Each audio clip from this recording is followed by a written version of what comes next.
میرا نام نعمان علی عطاری ہے۔ میرا سوال یہ ہے کہ جس طرح انبیاء کرام علیہ السلام اپنی قبروں میں زندہ ہوتے ہیں تو اسی طرح کیا اولیاء کرام بھی اپنی قبروں میں زندہ ہوتے ہیں؟ نیک مومن کی جو قبر ہوتی ہے اس میں بھی اللہ پاک کی رحمت سے جسموں کے زندہ ہونے کے واقعات یہ مشاہد ہیں، یعنی یہ کوئی ایسی بات نہیں کہ جس کو دیکھا نہ گیا ہو۔ اب بھی بعض اوقات ایسا ہوتا ہے کہ برسوں کے بعد قبریں کھل رہی ہوتی ہیں اور اللہ پاک نے ان کے جسموں کو سلامت رکھا ہوا ہوتا ہے، تو اولیاء کے جسموں کو بھی اللہ پاک یہ سلامت رکھتا ہے۔ اسی طرح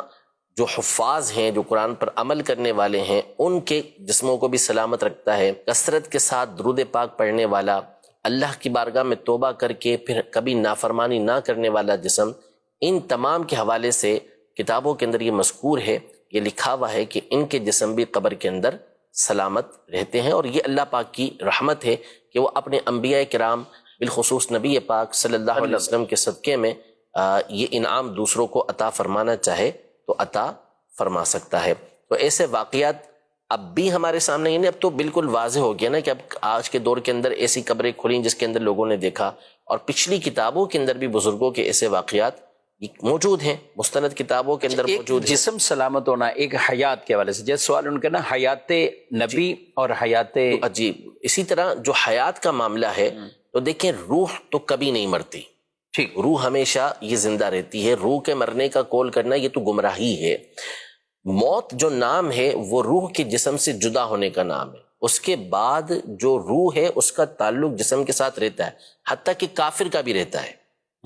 اس کی روح کا بھی تعلق اس کے جسم کے ساتھ ختم نہیں ہوتا۔ جو عذاب ہوتا ہے یہ جسم اور روح دونوں کے اوپر ہو رہا ہوتا ہے۔ اسی طرح نیک لوگوں کے اوپر جو انعام ہوتا ہے تو وہ جسم اور روح دونوں کے اوپر ہوتا ہے، یعنی ایسا نہیں کہ اکیلے روح کو سکون مل رہا ہے، لطف مل رہا ہے۔ اسی لیے تو دیکھیں کہ جسم ہوتا ہے قبر کے اندر،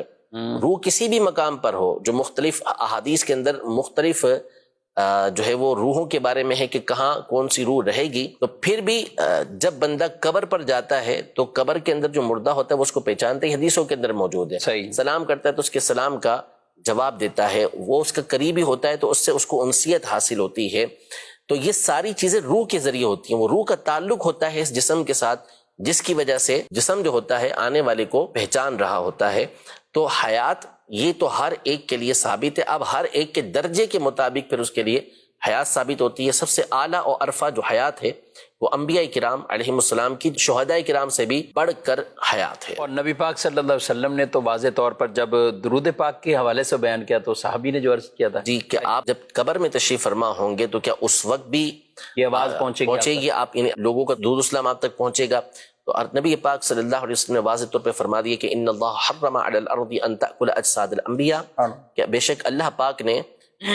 زمین پر اس بات کو حرام کر دیا کہ وہ انبیاء کے جسموں کو کھائے۔ بلکہ بخاری شریف کے اندر موجود ہے، حضرت سیدنا عمر بن عبدالعزیز رضی اللہ تعالی عنہ یا کسی اور کے دور کے اندر قبر انور ہے، اس کی دیوار گر گئی تھی، ایک پاؤں ظاہر ہو گیا، تو لوگ دہشت کے اندر آ گئے کہ یہ پاؤں کس کا ظاہر ہو، کہیں نبی پاک صلی اللہ علیہ وسلم کا مبارک پاؤں نہ ہو۔ تو پھر حضرت سعید بن مسیب رضی اللہ تعالی عنہ نے پہچان لیا کہ یہ حضرت عمر کا پاؤں ہے، اللہ بالکل پاؤں بالکل سلامت تھا، وہ حیات تھے، اس حیات تھے۔ کیوں نہ ہو نبی پاک صلی اللہ تعالی علیہ وآلہ وسلم، آپ خود فرمائیں کہ میں موسیٰ علیہ السلام کی قبر کے پاس سے گزرا، وہ اپنی قبر میں نماز پڑھ رہے تھے۔ الانبیاء احیاء فی قبورہم یصلون، فرمایا کہ انہیں وہ نماز بھی پڑھتے ہیں، اور پھر اللہ انہیں یہ طاقتیں بھی عطا فرماتا ہے، جہاں چاہیں وہ تصرف بھی فرمائیں اور وہاں جہاں بھی سکیں۔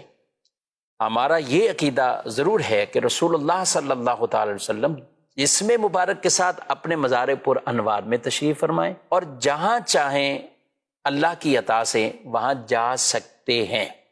یہ نہیں ہے کہ ہر جگہ آپ موجود ہیں، ہر محفل میں آپ باقاعدہ تشریف فرما ہوتے ہیں اور جاتے ہیں جسم مبارک کے ساتھ، یہ نہیں، علم کے ساتھ سب کو مشاہدہ فرما رہے، پوری کائنات کو مشاہدہ فرما رہے ہیں، اور ہماری آوازوں کو، ہماری فریادوں کو وہ باقاعدہ سنتے ہیں۔ میرے امام اعلی حضرت فرماتے ہیں، دور و نزدیک کے سننے والے وہ کان، کانے لالے کرامت پہ لاکھوں سلام۔